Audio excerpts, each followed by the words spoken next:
All right. Hello there, everybody. Hope you're having a fabulous day, fabulous evening. Had a good networking meeting. Phenomenal opportunity to meet with a fellow realtor down here in Houston, build out the network, and be able to see if, you know, I find that when it comes to networking, it's so much. There's so much more value in being able to get offline and then meet people face to face, ask them what they do, see if I can be of value to them, introduce them to people into my network, and help them win. If I can help other people win, I know that they can help me win. Then we're more in line and we're in tune. I'm gonna actually take this off. What's up, Kyle? What's up, buddy? After dark, get it? Yeah. So this is a lot of fun. This is an opportunity to be able to meet with someone offline, Christina, and she's a realtor down here in Houston, doing some great things. Hit it out over 4 years now. Really, the hump when you're an entrepreneur is that 5-year marker, right? You want to put 5 years in. That really gives you the experience that you need to feel like, hey, number one, I've seen a whole multitude, and number two is this really something that I want to be doing? And so the moment that you can kind of hit over that 5-year hump as a self-employed individual, a solopreneur, if you will, I think the game starts changing because you start knowing a lot. You become somewhat of an expert in a particular area in the business, and then it's a great opportunity to be able to see, hey, what can I do to be able to really hit it out of the park, to really differentiate myself? Hey, Sabrina, what's up? How are you? Good to see ya. So that's the value to me in being able to create that network is you're going to be able to start finding out different partnerships that can help take your life in a different realm. Now, this is your work life, right? At the same time, I find that your network can also be a way to be able to get get what you want out of your life, right? Because oftentimes we find ourselves in a tough spot where we don't have we're just not at peace with everything that's out there, right? And so we often say to ourselves, I want more. And we might not even know what more we're specifically talking about. It might not necessarily be something that's tangible like a house or a car, but it might need more family life balance. It might need more peace, more solitude, more me time. And I'd say for a lot of people, they need more me time because they're giving of themselves in so many areas, right? If it's a mother, she's giving herself always to the children. She's giving herself always to the husband. She's giving herself always to a job. And then when you kind of hack up the week, you end up going, well, how much time did you give to yourself?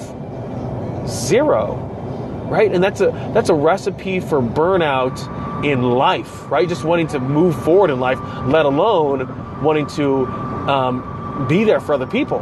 And so it's trying to find each of us.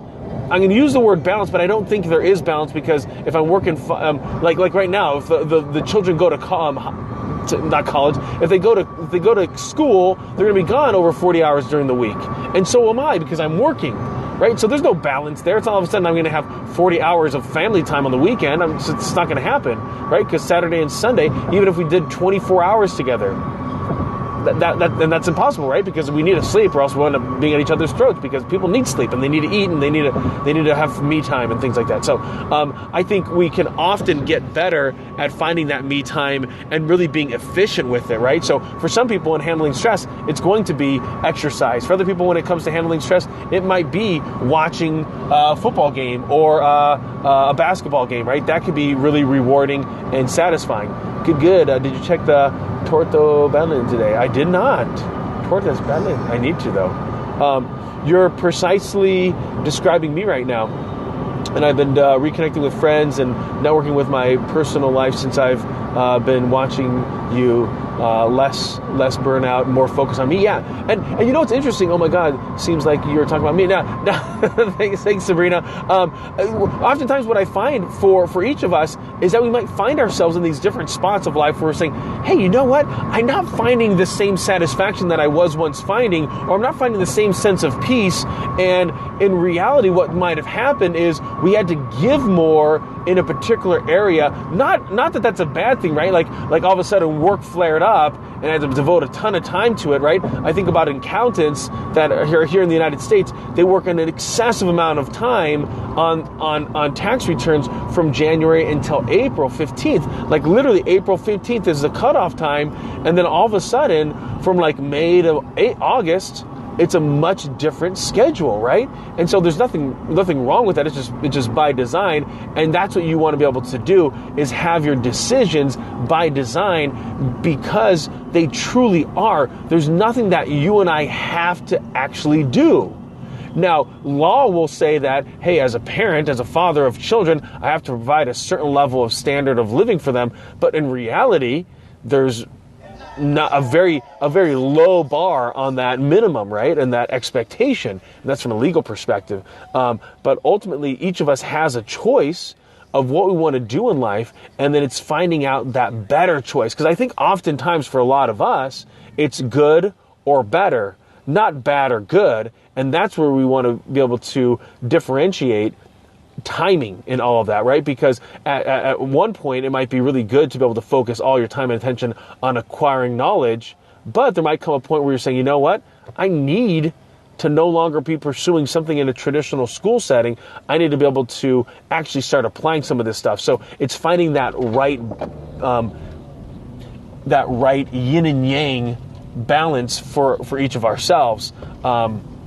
And I think one of the strengths that I had throughout life is that I find a lot of value in people, right? So because I wasn't the smartest, because if I compared myself to people that were smart, I compared myself to my older brother. He was very intelligent.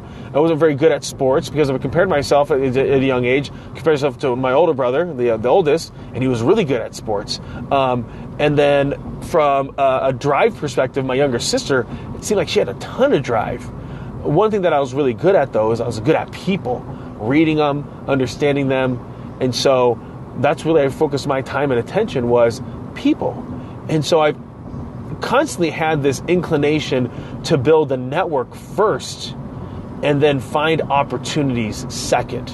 Where I think oftentimes people have a tendency to look for the opportunities, they find it, and then now they're like, okay, now I need the network. Now I have a problem where I need other people, and they almost scramble, or they put people in their network that really aren't adequate at providing something that's of any value to them.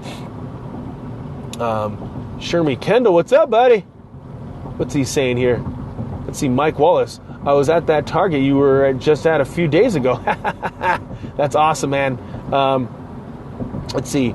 I got caught up in the 19-hour days, and I often don't even have a sure end goal. Yeah, no, that's what happens when you start running that stuff.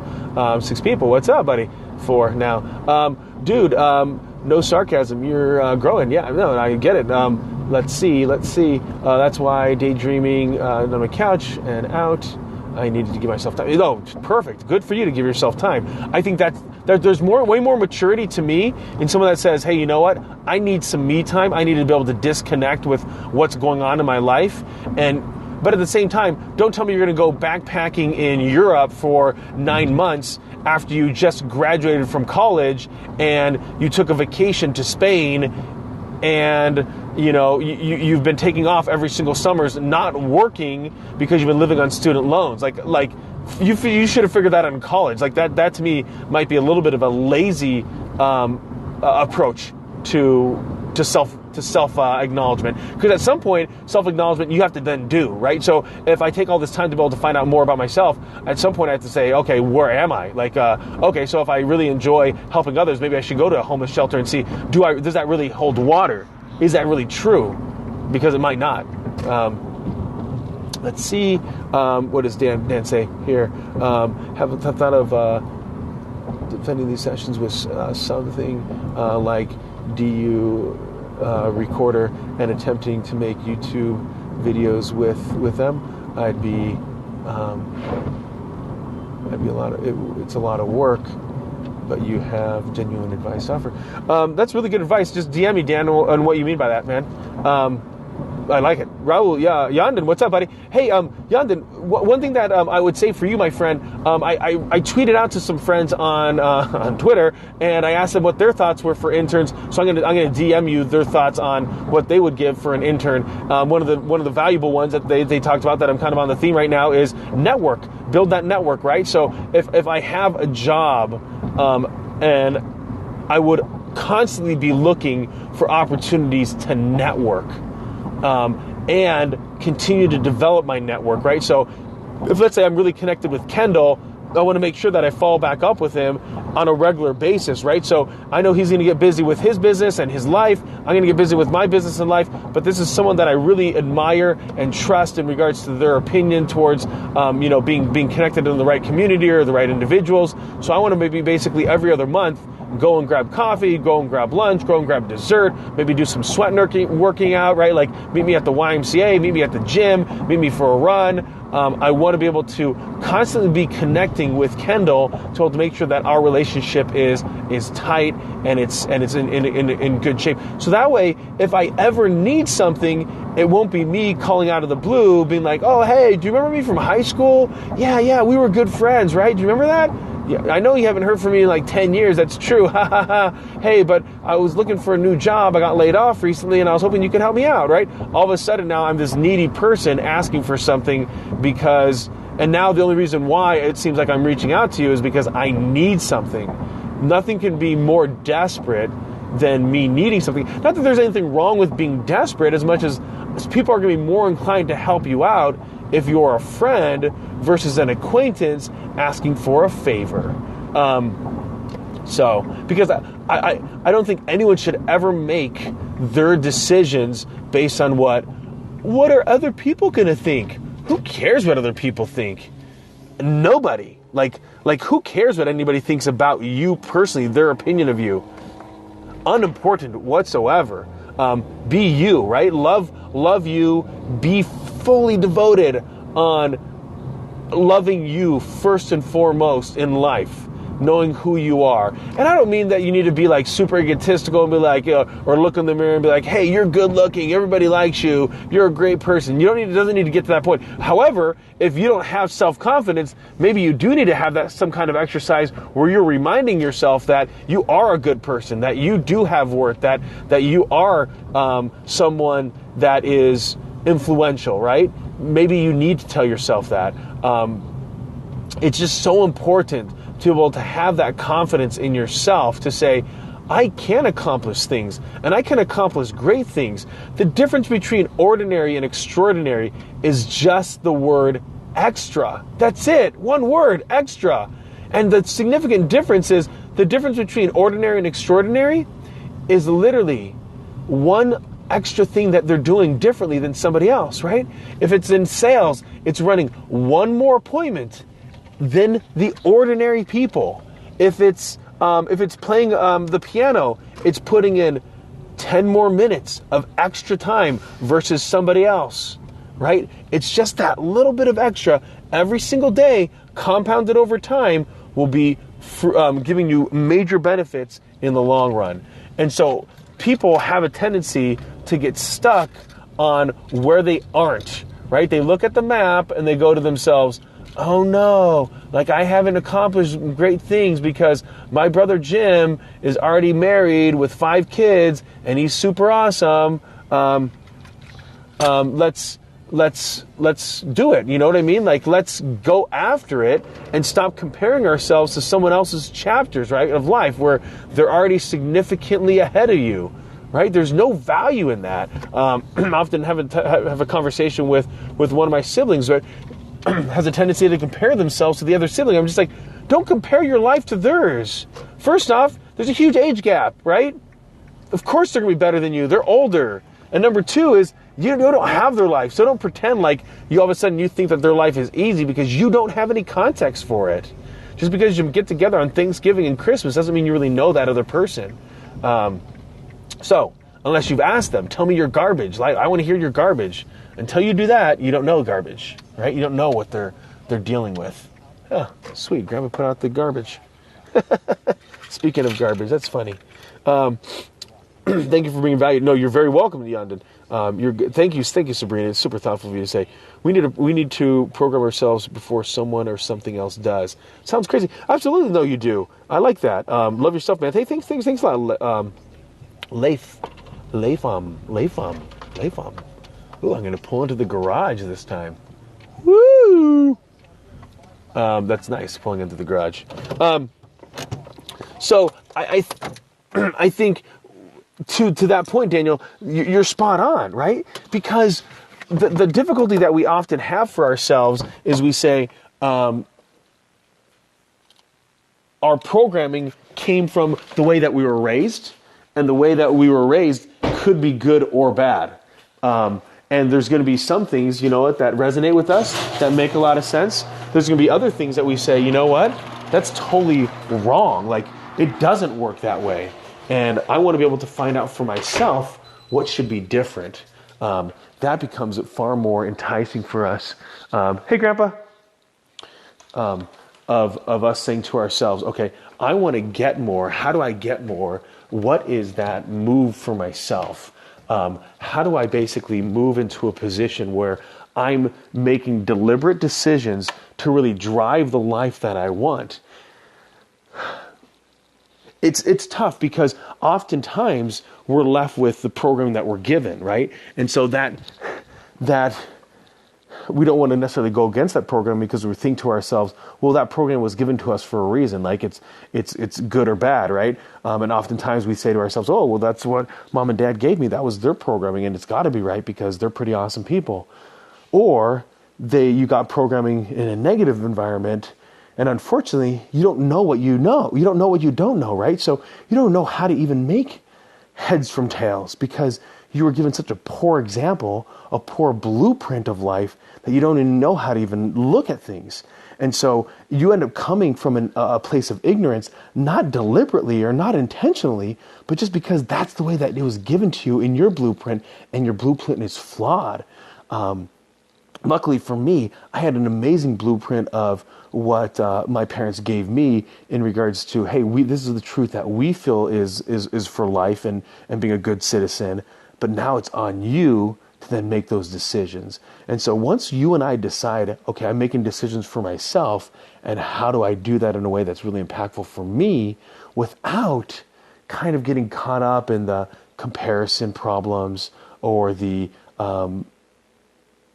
struggle of saying, I'm not as good as somebody else. Again, comparing, or the negative flaw perspective, right? Where I'm always just pointing out my flaws of what I'm doing wrong. Hey, Hunter, what's up, buddy? I'm here to Houston. Books, mentors, Sherman On, these all help us for our reprogramming. I think Daniel, you're spot on from a standpoint that we can definitely delve into those.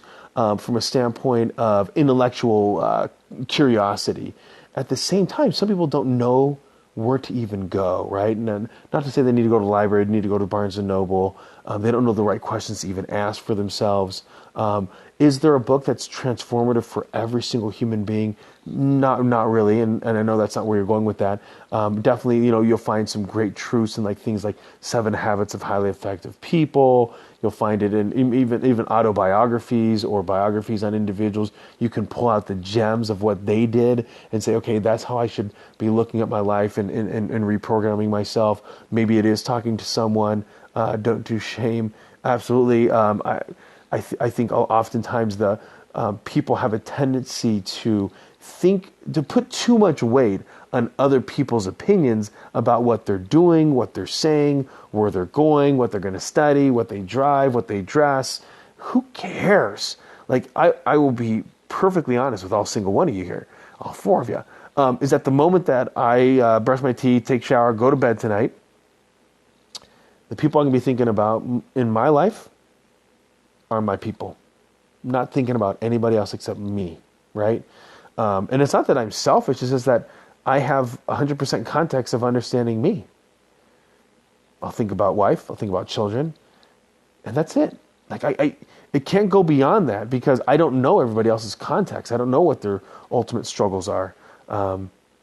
I'm on this since a few months reprogramming. Yeah, this is very true. I'm glad you're willing to agree and pull more out of every comment. Really awesome. And thanks a lot, Daniel. I like these live sessions to be like literally live from a standpoint that we can engage in a very unique way. The other thing that I was going to put into books, mentors, And again, mentors, I think, can be very loose term, right, Daniel, where it could be a brother, it could be a mom or a dad, it could be a coworker, it could be a manager, and not from a context of, hey, this is a formal relationship of hey, I'm going to check in with you every single month, and I'm going to tell you exactly where my progress is. I'm going to use you as an accountability partner. Will you be my mentor? It could be something that's very informal of, hey, would you mind, I want to share with you kind of what I'm working on. Would you mind giving me some advice, give me some feedback? Yeah, I can do that. And so it's just someone that's just helping you gain some clarity. At the same time, I think some people can find value in watching movies. They can find value in watching a video. They can find value actually even in music, where they're pondering. Their contemplative mind allows them to reflect into a point that actually they are inspired to find out things they didn't know about themselves, or inspired to find out things that they should be doing. I'm often, you are too busy. I'm often thinking about in relationships, especially like spousal relationships, right? And how we can help each other grow, and ultimately find out new territory of, like, let's say, for example, parenting, right? So husband and wife can be talking. Husband could come from an abusive household. That's what he was taught from father to mother, father to children, right? This abusive father figure. Mom could come from a divorced household where dad only came in on holidays. And so the two of them can come together. And you would say from the outside, there's really good odds that these two as parents are going to be dysfunctional. They both don't have a good reflection of what father should be. However, the example of what father should not be is exactly what they do have. So almost in the sense, they decide, let's do everything in exactly the opposite, right? And so we can use other people's lives as an example of what not to do. Actually, it's a book that I'm working on called Failed Entrepreneurs, where we can learn from the mistakes of others. That, I think, can also be a good teaching tool for a lot of people. Now, the downside is that it comes across very negative. This is where someone failed, right? This is where somebody blew up and they sucked, right? However, a lot of people do know that Colonel Sanders, at age 65, sold the chicken recipe to over 1,000 people. So he had 900 and over 999 no's. All he needed, though, was one yes. And when most people were on the retirement, he was on a complete uprise, career-wise and financially. You are my mentor, even without knowing. Hey, thanks. You're right. And so, and not that you want to be able to surround yourself with a bunch of failures, because I think that can be very demotivating. But oftentimes, I would say to myself, the only person that to me that's a failure is someone that says, I no longer want to try and improving myself in any capacity. So the moment that we literally give up, where we're saying, okay, I'm not going to improve myself anymore, right? I'm not going to read another book. I'm not going to, talk to another human being. I'm literally going to cut myself off into the world and drive off into oblivion, which is pretty easy to do in Wisconsin. I'll sit on a farm and just do my farm thing and not even care about anybody else. That, to me, is a life that could be somewhat of a failure, because I've decided to no longer give any more effort to self-improvement. I think constant self-improvement, although very gut-wrenching, can be very debilitating at times, requiring much patience, much humility, is one of the greatest pursuits of life. That the more that you and I can become a better person, of whatever that means to us, right? That might mean that we're not going to raise our voice this month, this day. That, to me, is true success in life. What you decide to do professionally, what you decide to accumulate with your own riches, that has nothing to do with success in my mind.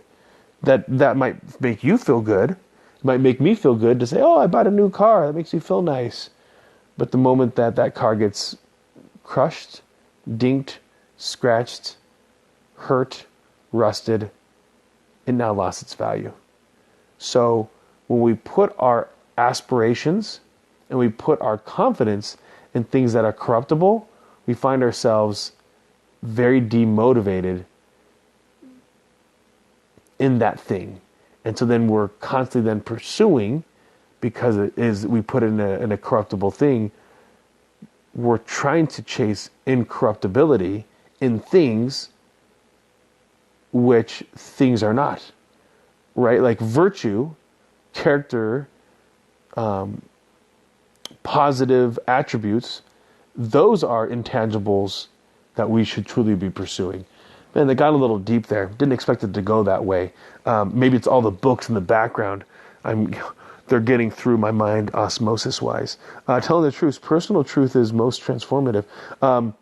That's you write really well, Hunter, by the way. You give me some really good insight. Daniel, what's up? So much comes from us when we are open to be vulnerable with ourselves and others. So, yeah, and what I'd say to a lot of that, Daniel, is understanding and accepting that we are flawed, accepting and saying, okay, that's me. Unapologetically, that's me, right? The moment that we say to ourselves, okay, I'm late a lot, I am... sometimes I have bad breath, or, I just farted. I did not. I did in the car, though. I have lazy eye. My hair is thinning. I'm not the smartest person in the room. I'm not the greatest employee. I'm not the best father. I'm not the best husband. What I am doing, though, is I'm pursuing excellence. I'm pursuing to be better. I'm pursuing to be an excellent father. I'm pursuing to do these things. I'm taking actions. I'm making decisions to hopefully get myself better. And that, I think, can be far more motivating in accepting for ourselves, this is where I am now, right? It's literally going to that wall, and that map is there, and that arrow that says, you are here, and saying, that's true. I don't need to care. It doesn't matter where I came from, right? When it comes to that map, you are here today, sitting where you're sitting, watching with your phone, holding it at your face like this, and going to yourself, I am here. The good, the bad, and the ugly. It doesn't matter what my past is. It really doesn't. Right now, it's 2017, June something, whatever the date is. It doesn't matter. You are here. The question is, in the pursuit of life, where are you going? And Sabrina says, hey, I'm going to go be the greatest mom in the world. Daniel says, I'm going to be the greatest entrepreneur that ever lived. I'm going to be the greatest inventor. Hunter says, I'm going to be the most charismatic. I say to myself, I'm going to be the best version of me. And all of a sudden now, we have a multitude of different paths we're going to take, and it's not going to be direct, right? It just doesn't go that way. It's going to go up and down. It's going to slide. It might go even backwards and up again. And sometimes you have to climb down the ladder in order to move up, because you realize that the ladder is not actually going to take you to your highest heights, and that's okay. I always say that family is priceless. That is very true. And so I think the moment that we can really find purpose and mission for ourselves and start pursuing that, we find true happiness. We can find true inspiration and motivation from within to pursue something that's truly ours. And we come to the realization and the understanding that it will take time. If I say to myself, I want to be the best father to my children, that's a lifelong pursuit. I will, technically speaking, always be their father.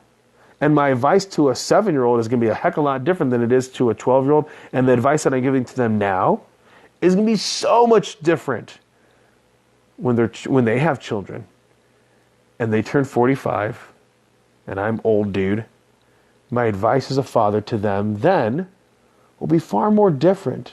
It'll be much more wise based on the experiences that I'm going to have. At least hopefully it's wise. We'll find out. And that right there, hey Mona, never give into fear motivation. Yeah, people love fear motivation, don't they? And then by recognizing that we have these lifelong pursuits, we then get a little bit more patient with our daily struggle, don't we?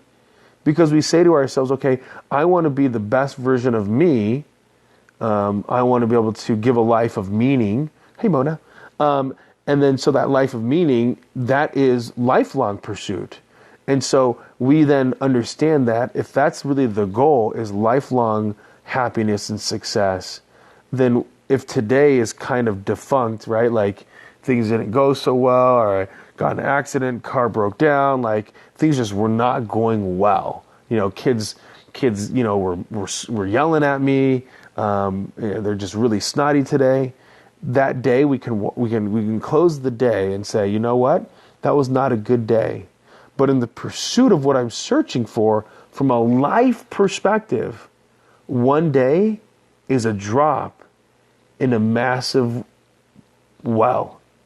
That one day is almost insignificant when we start stacking day after day after day, and then month after month after year, that one day is minuscule compared to all the other days. Now, of course, I will be the first to say that none of us know when life is going to take us. So we need to move every day with urgency, like it's going to be the last day. At the same time, making some decisions that allow us for planning for the future. And so there's this definite yin and yang balance, right, between like pursuit of everything that you want to accomplish in life and try to accomplish it right now, today, at the same time saying, okay, I want to be able to set myself up for the future. Hey, what's up, honey? I tried giving you a call, by the way.